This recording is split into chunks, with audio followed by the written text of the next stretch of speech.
ఈ విద్యా సంవత్సరం ప్రారంభానికల్లా తల్లికి వందనం ఎంతమంది పిల్లలు ఉంటే అంతమందికి వేస్తాం. అన్నదాత సుఖీభవ అందరికి ఇస్తాం కౌలు రైతులతో సహా.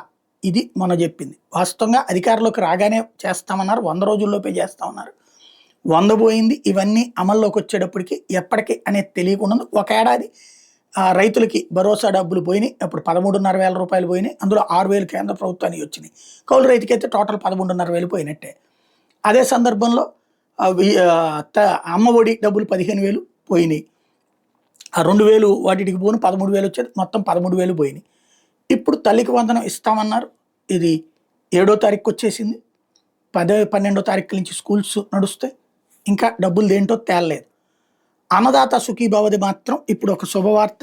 రాష్ట్రంలో అన్నదాత సుఖీభావ పీఎం కిసాన్ పథకం అమలుకు రంగం సిద్ధమైంది. ఈ పథకానికి సంబంధించిన 45.71 లక్షల రైతు కుటుంబాలు అర్హులుగా గుర్తించారు. వీళ్ళకి ఏడాదికి 20,000 చొప్పున 3 విడతల్లో లబ్ధి చేకూరబోతుంది.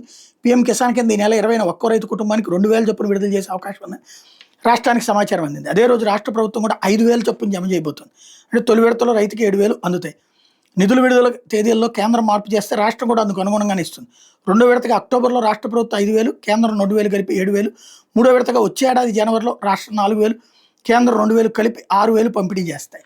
అప్పట్లో ఏమన్నారు, మొత్తం 20,000 ఒకేసారి వేసేస్తామని చెప్పారు. ఇప్పుడు 3 దశలు, అది కూడా కేంద్రంతో కలిపి. అప్పుడు కేంద్రంతో సంబంధం లేకుండా ఇస్తామని, తర్వాత ఇప్పుడు కేంద్రంతో కలిపినటువంటి పరిస్థితి ఉంది.